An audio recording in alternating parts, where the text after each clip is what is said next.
Hello, this lesson is on Riemann sums. Before we get to that, we will talk about what a definite integral is. We have been finding indefinite integrals, the antiderivative function, and with indefinite intervals we always add a plus c, but we can make them definite integrals by putting in an upper limit and a lower limit. So here is the integral of x squared plus 3x plus 5 dx, with the lower limit being 1 and the upper limit being 4. So this becomes a definite integral, and since we have a lower and an upper limit, we would not need the plus c because we're going to evaluate, we're going to put 4 and 1 in and subtract those values, and so we'll do that later. There are two ways to find the area under the curve, and that's what evaluating an integral from a lower limit to an upper limit will do. It'll find an area under the curve, and there are two ways to do that, two ways to find the area, and one is Riemann sums and the other is fundamental theorem of calculus. And so what we want to do is look at Riemann sums where we're going to literally find the area under the curve, and so we'll do that in the lab manual. Okay, so on page 70 in the lab manual we have an exploration for finding the area under a curve using Riemann sums. There are several formulas from geometry that allow us to calculate areas of certain plane regions. We're going to develop some methods that use calculus to find areas of plane regions. These methods enable us to go beyond the scope of the geometric formulas and even find areas of regions that are bound by curves instead of by straight lines. So we have formulas for finding the area of a rectangle, for finding the area of a triangle, for finding the area of a trapezoid, but we can now, through calculus, find the area under a curve. And so we'll start by reviewing some geometric methods. So first of all, we have this straight line bound by this vertical line here at 1 and this vertical line here at 4, and we want to find the area of the shaded region right here. So the shaded region can be described as the area bounded by the function f of x equals 2x plus 3. So this is the line y equals 2x plus 3, or f of x equals 2x plus 3. This is x equals 1 and this is x equals 4. So question A, what are two basic geometric shapes that can be used to split up the above region? Well, we might say we can split it up into a triangle and a rectangle. And then, okay, so find the area of each of the two geometric shapes from 1A. So this top shape is a triangle, and we know the area formula for a triangle is 1/2 base times height. And so I can use this equation, y equals 2x plus 3, to find this point here, or this height. So f of 4 would be 2 times 4 is 8 plus 3 is 11. So here f of 4 is this point, so this distance here is up 11. And then I can use this point here, which is f of 1, put 1 in, 2 times 1 is 2 plus 3 is 5. So this is 5. So if this whole thing is 11, and from here to the bottom up here is 5, then this height is 6. And then to find the base of the triangle, starting at 1 and ending at 4, you can subtract 4 minus 1 gives you 3. So the area of this triangle is 1/2 times 3 times 6, which is 9. And then on the bottom we have the area of a rectangle, and that's length times width. And so again, the length is 4 minus 1 is 3, and the height is 5, and that's 15. And so if we add them together, we have the total area of the shaded region is 24 units squared. The shaded region above is called a trapezoid. That's another way to look at it. And the formula for the area of a trapezoid is given below. It's A equals the height divided by 2 times the sum of the bases. And the bases are the parallel sides. And h is the distance between them. So the height would be this, which is 4 minus 1, which is 3, over 2, times the length of base 1 is 5, and the length of base 2 is 11. So that gives us 3 over 2 times 16. Cross cancel. 2 goes into 2 once, 2 goes into 16 8 times, and you get 24 units squared.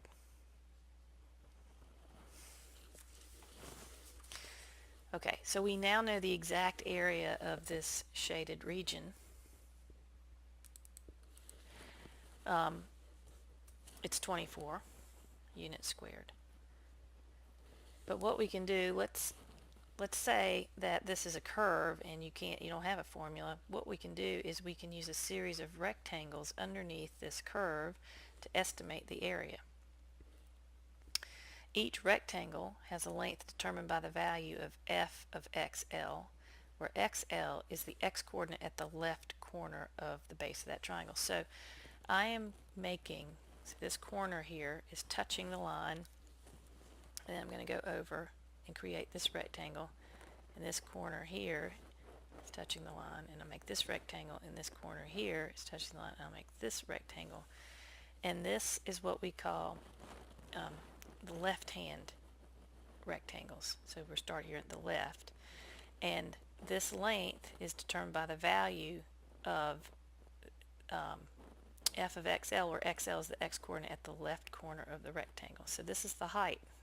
So if you find f of 1, you know the height of this rectangle, and if you find f of 2, you know the height of that rectangle. If you find f of 3, you know have the height of that rectangle, and it's the left side of the rectangle. All rectangles have the same width. So this is 2 minus 1, this width is 1. This is 3 minus 2, that width is 1. 4 minus 3, that width is 1. And we call that delta x, or the change in x, because if you subtract 2 minus 1. So that's called delta x. And the area of the rectangle, a sub l, of each rectangle, a sub l can be computed using the geometric formula below. So a sub l is equal to the length of the rectangle times the width of the rectangle. So we'll call this the length, and this length again comes from f of whatever this point is, x-coordinate, times delta x, which again is the width. Okay, so number 1, approximate the area bounded by the function f of x equals 2x plus 3 and the x-axis between 1 and 4 by finding the total area of the 3 shaded regions.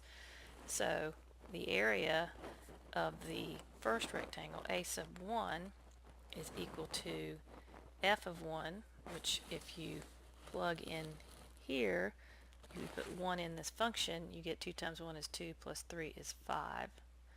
So we get a height of 5 times delta x, which is 1, which is 5. And the area of the second rectangle is the height of the rectangle times delta x, and f of 2 gives me 2 times 2 is 4 plus 3 is 7. So this height here is 7.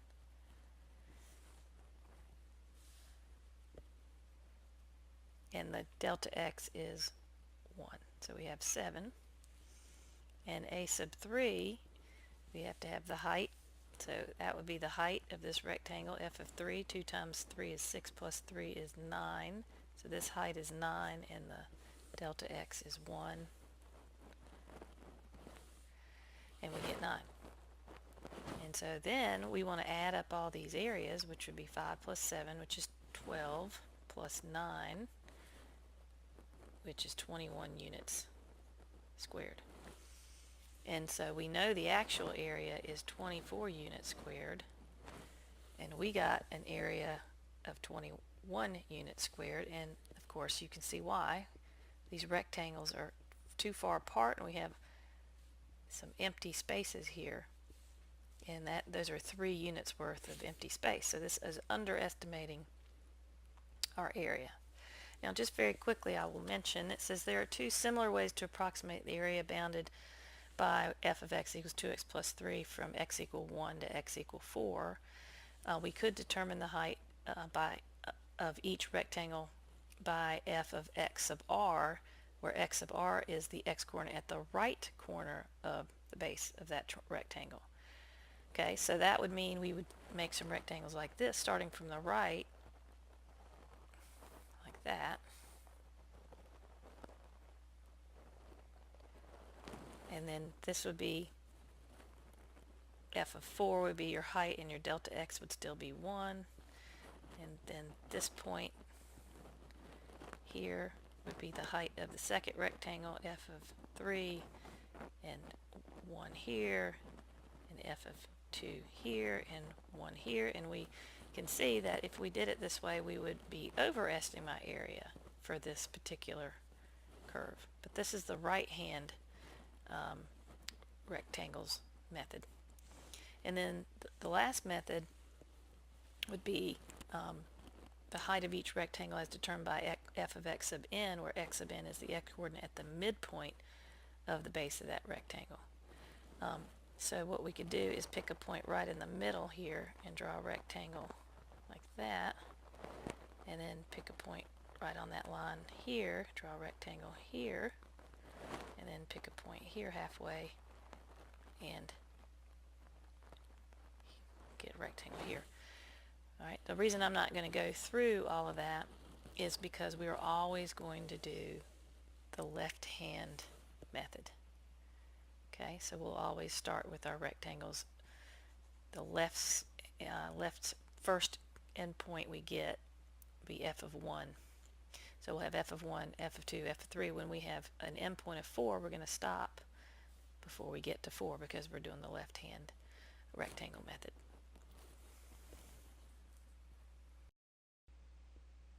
Okay, so your template is on page 73, and this is what you'll have to have memorized.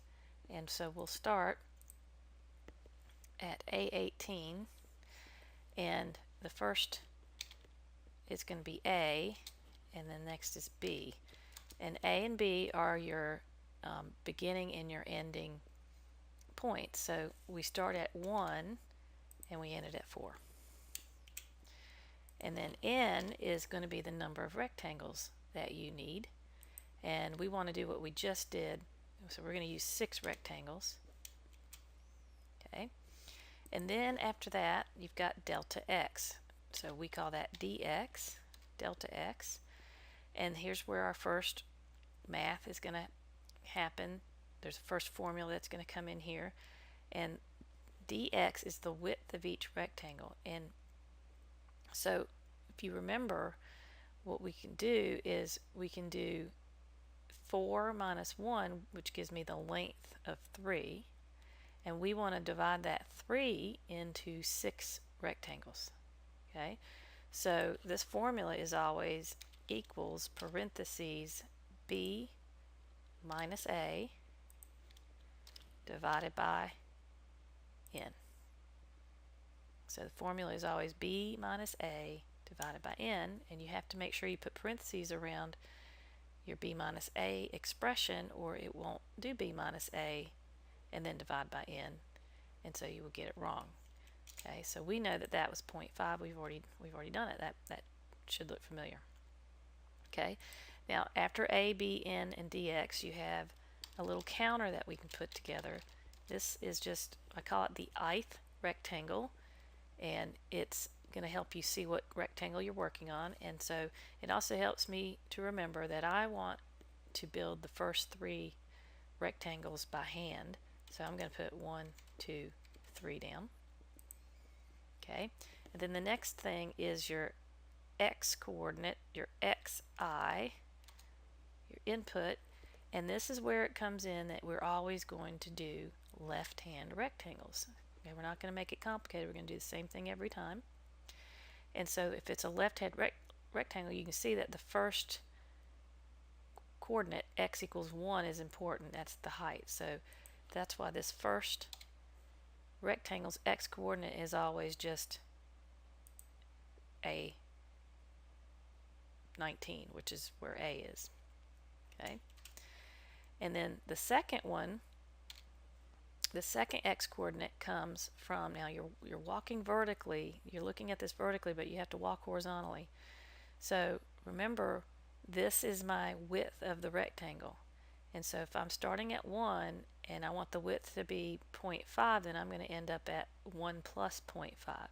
And that's how this formula works. What you're going to do is you're going to click on this x-coordinate right above it plus dx. Okay, and what that's doing is that's saying, all right, we're counting, we're moving horizontally, start at 1 and add 0.5 to it. Now I'm not going to hit enter yet because I need to tell you one last thing. With Excel, we don't want this delta x to ever move. As we drag down these formulas, we want D19 to stay D19. Now we want F19 to become F20 and F21, but we want D19 to stay D19. So we can use dollar symbols to make it stay. And so right after you type in D19, what you want to do is a shortcut, hit F4. Hit the button F4, and what happens is it'll put dollar signs in front of your D and in front of your 19, and what that's telling Excel not to leave D19. So now I'm going to hit enter and you should see 1.5.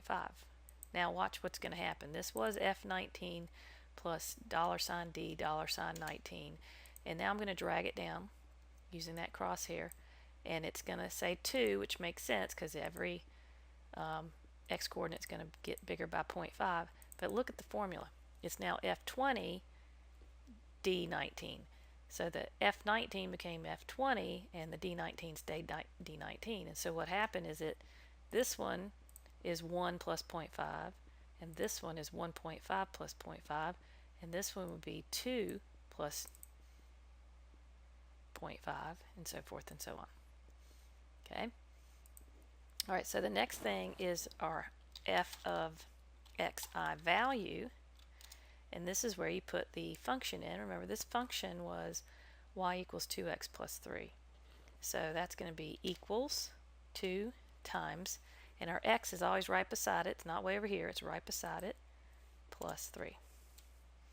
And I want this F19 to change because these are my x values that are going to continue to be put in. So this is 2 times 1.5 plus 3, and this is 2 times 2 plus 3. And this is 2 times 2.5 plus 3. All right, and then the last thing, this is going to calculate our area. And so what's going on is area is length times width, and our, or in this case, height times width. And our height, remember, comes from the value of our y-coordinate f of xi. So we click on that, times your width, which is your delta x. And again, anytime you use that D19, hit F4, you want dollar signs because you want the heights to change, but the width is not going to change. So hit enter, and then we'll drag this down. And I said, create the first 3 by hand, and the reason is this. See, this formula right here is A19, which isn't really going to be used anymore. The formula that gets used repeatedly is in rectangle 2, and so when you want to do the dragging capabilities, you're going to grab 2 and 3, not 1. You never grab 1. Never ever grab the first rectangle you built because it's not the right formula. And by grabbing these 2, it knows you're counting by ones here, and so I'm going to go until I have my 6 rectangles. So rectangle 1 has an area of 2.5, rectangle 2 area of 3, so forth and so on. And so then the last step is over here. You're going to type in total area, and we're going to use the sum. So you can go find the auto sum button over here. I usually just type SUM parentheses, and then I go and grab the areas and close the parentheses, and you get an area of 22.5. And this will never do really, but it is interesting to see. This is percent area. We know that the area we're supposed to get is 24, and so 22.5 minus 24 divided by 24 times 100, I just divided by 0.24, gives me a percent error of 6.25%. That means I'm underestimating the area by 6.25%. It's interesting to see this change. All right, so that's 6 rectangles. Now we can see what's going on as we make the number of rectangles increase. So if you look on page 72, it says complete the following table by using n rectangles to approximate the area of the shaded region. We've done 3, we've done 6, and then it says 25. So here are the changes that you would need to make. So if you want 25 rectangles in here, the nth beginning, the lower limit 1 is not going to change, and the upper limit 4 is not going to change. N would change. We want to fit 25 rectangles. Okay, and then just make sure you check everything, because sometimes people forget that you have to do some more changing. This dx is 4 minus 1 over 25, and it's gotten a lot smaller, so the widths of my rectangle are smaller. This formula is A19. It's the first, the lower limit. This is F19 plus D19. All that's going to be good. This function is good. This area is good. And so what we want to do is we want to grab the 5 and 6 and pull it down till we have 25 rectangles. Okay, so we had to change n, and now we have 25 rectangles, and notice that this area has the formula H19 to H24. This, we have to change this. So we want to increase the sum from cell H19 all the way to cell H43. So you can take just a mental note that it's ending at cell 843, or you can redo this. Either one. You can go in and change this number to 43, or you can click on it and you can see how it's only highlighting the 6. If you just drag this down there and then hit enter, our area is now, area under the curve is now 23.64 units squared, and our percent error has gone down to 1.5% error. So put 23.6 in the table there. Let's do it again. We're going to do it for 100 rectangles now, or 50 rectangles. And you can see our width has changed to 0.06, and we need to go take this and pull it all the way down to 50. And as I do this, I'm going to keep in mind now my last area is at 68, so I'm just going to come up here and change the area to 68. So don't forget to change the area. Now our area is 23.82. We know the answer is 24. We're 0.75% off. We can do it for 100.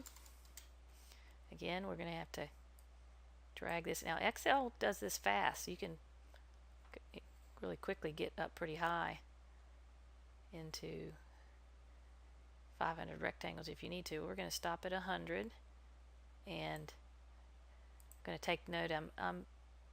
My last area is at 118, so I'm going to come over here and change the area to H118, and my total area is 23.91. Not much percent error now. And then let's do 500. So if we take 500 rectangles, then the width is 0.006 for every rectangle. And I'm going to come down and grab this and go all the way to 500 rectangles. Can go faster. And then I'm going to make a note that my last area is at 518. Okay, and so I'll change that to 518, and now my area is 23.982. There's not much percent error by using 500 rectangles. The last thing I want to show you is, you don't want to have to look at all of that. So what you can do is hide rows. It's a pretty nice little feature. And I've got a lot written here, so I'm going to go down further than I normally would, but I'm just going to start here and go all the way down until I get maybe three rectangles or two rectangles visible, and then I'm going to go to the rows and I'm going to right click and click hide, and that makes things a lot prettier. It knows they're there. The area hasn't changed, but it's a good way to make things look a little bit nicer. You can hide rows.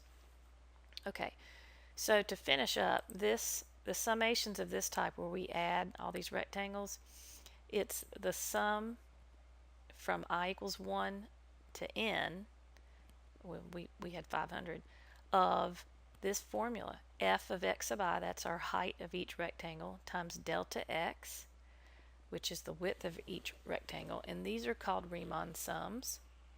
And what happens as this n gets bigger and bigger? If n was 3, we saw the area. If n was 6 rectangles, we saw the area.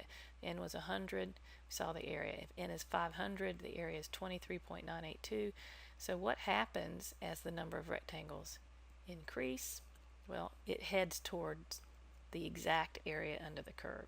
So if we take the limit as n approaches infinity of this sum of f, the function, times d delta x, we get the area under the curve.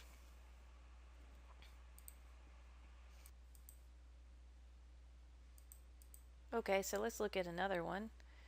So this time we have a curve, a parabola, y equals negative 0.02x squared plus 3x plus 4. So this is our function, and we're going to use left-hand rectangles. So our starting at 0 and we're going up to 150, and we're going to be able to estimate the area under this curve, finding Riemann sums. Okay, so you would need to memorize this template, and the more you do, the better you get. So it's a, b, n, dx, ith rectangle, xi, f of xi, so they always go side by side, and then the area of each rectangle. So our lower limit is 0, and our upper limit is 150. And I'll tell you the number of rectangles. Let's do 100 rectangles. And so then dx, first formula you need to memorize, it's going to be parentheses b minus a, close parentheses, divide by the number of rectangles. And this is the width of each rectangle. And now this is our counter, and you have to build your first 3 rectangles by hand. xi, since it's left-hand rectangles only, we'll always just first click on the lower limit and then hit enter. And then at rectangle 2 is where the formula gets built. And so remember, we're talking about the width of each rectangle being added on to each x coordinate. So we're going to click on this cell right above it, plus the width of the rectangle dx, and then remember you hit F4 because you don't want dx to move, and then you hit enter. Then click on this and drag it down, and that formula is there. And then f of xi is where you type in the formula, the function. It's equals negative 0.02 times x squared. Always click on the cell right beside it, plus 3 times x plus 4, and we can drag that down 3 rectangles. And then a sub I is the height of each rectangle, which comes from f of xi times the width of each rectangle, which comes from dx, and hit F4. So we'll drag that down, and we want 100 rectangles. So the reason we build 3 is because we want the Excel to count for us. So we're going to grab hold of 2 and 3 so that it'll count by ones, and we're going to drag it down. But just realize right here, see where I'm missing some cells? That's because in a previous example I have hid cells, so I'm going to right click and just click unhide, and there goes my cells back. Okay, so now I'm going to click on 2 and 3 and go all the way down to 100 rectangles, and I'm going to make note that my last area is found at H101. Okay, so the next thing is I need to add up all the rectangles, so I need to create a total area. So that's equals, and this time I'll do it differently. I'll go and collect the sum. So I never do that right. All right. There he goes. So it should pop up. If it doesn't, that's why I don't like to use it. I'd rather just type it in because sometimes it doesn't pop up right away. But anyway, so if I type in equals SUM parentheses, and then I'm going to grab this one and grab, you know, a few more. And then when I remember it was at 101, so I just type it in there. And you can see what's done. It's going to take all of these areas and add them up. And that is the area under this curve using Riemann sums. Again, if I wanted to change the number of rectangles, if I wanted to see what the area is with 500 rectangles, the dx is going to change. This needs to change. I've got to drag this down all the way to 500.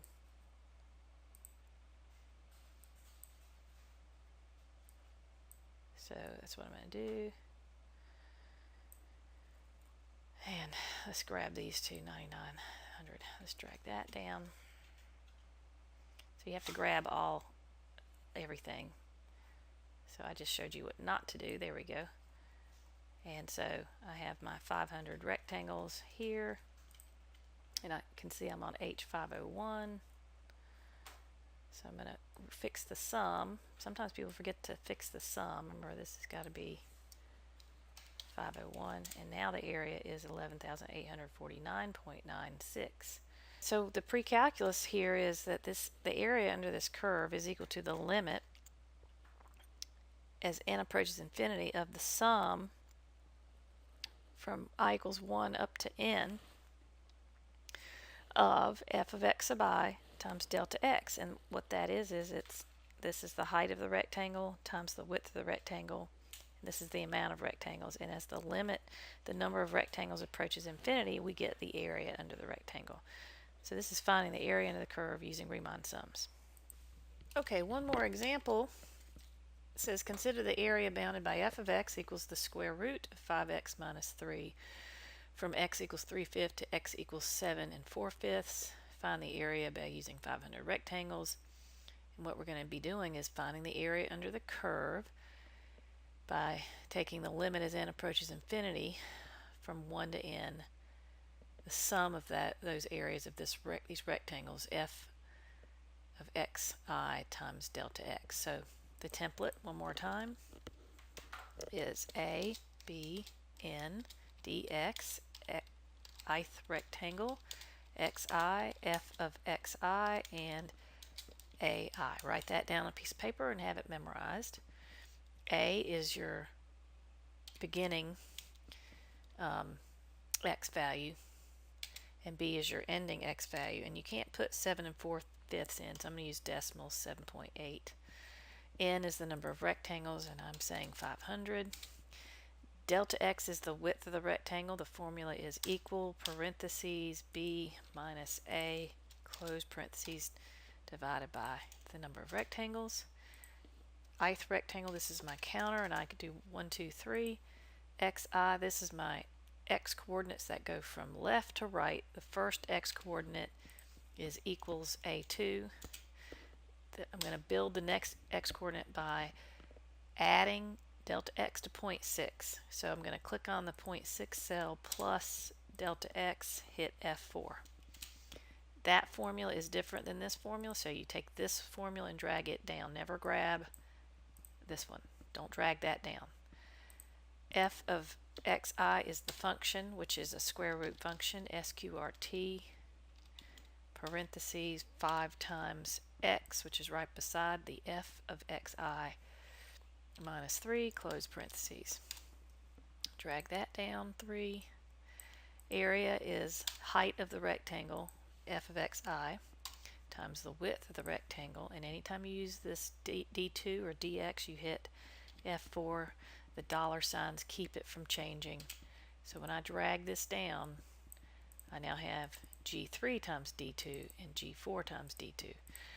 I use 3 rectangles because I want to grab rectangle 2 and 3, never grab 1. And now I'm going to pull this down 500. And you can see it climbs pretty quickly. And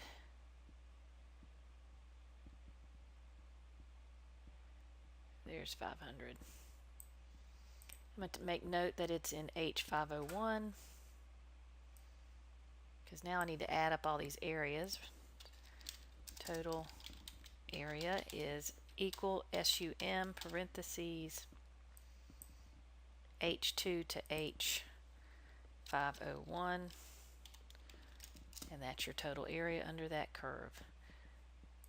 So the area equals the limit as n approaches infinity from 1 to n of S sub xi times delta x is approximately 28.756. And then if you wanted to display this, again, you could go and grab all of these cells except for maybe the last two, right click on the row, hide, and that just makes things look a little bit better.